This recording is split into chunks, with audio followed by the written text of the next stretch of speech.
اللہ اکبر اللہ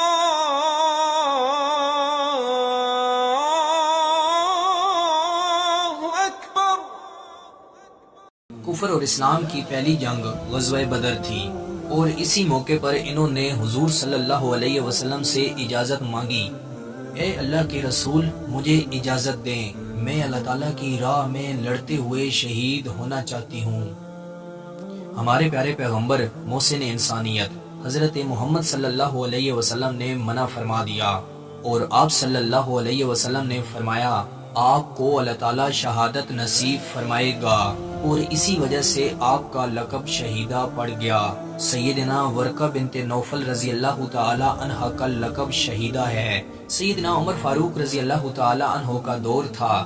سیدنا عمر فاروق رضی اللہ تعالی عنہ نماز فجر کے لیے جاتے تو ان کے گھر کے پاس سے گزرتے، تلاوت قرآن پاک سن کر بے حد خوش ہو جاتے اور فرماتے تھے یہ ورقہ بنت نوفل کی آواز ہے، اے خالہ جان تجھے رات کا قیام مبارک ہو۔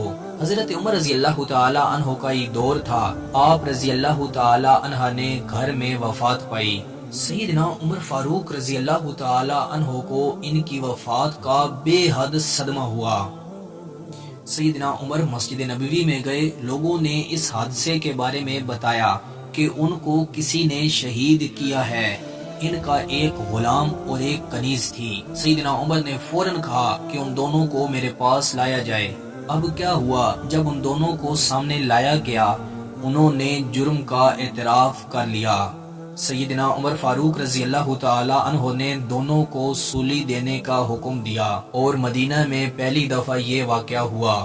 جب سیدنا عمر فاروق رضی اللہ تعالی عنہ کو معلوم ہوا کہ ورقہ بنت نوفل رضی اللہ تعالی عنہ کو شہید کیا گیا ہے تو فوراً فرمانے لگے کہ ہمارے پیارے پیغمبر محسن انسانیت حضرت محمد صلی اللہ علیہ وسلم فرماتے تھے چلو شہیدہ کے گھر چلتے ہیں۔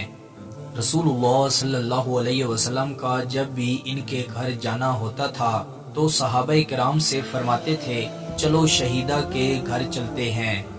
سیدنا عمر فاروق رضی اللہ تعالی عنہ کے دور میں اللہ کے نبی صلی اللہ علیہ وسلم کی یہ بات سچ ثابت ہوئی۔ سیدنا ورقہ بنت نوفل رضی اللہ تعالی عنہ کی مکمل لائف پہ ہم الگ سے ویڈیو بنا چکے ہیں، وہ ویڈیو آپ اسی چینل کی پلے لسٹ صحابیات سیریز سے دیکھ سکتے ہیں۔ میں امید کرتا ہوں کہ آپ کو یہ ویڈیو پسند آئی ہوگی۔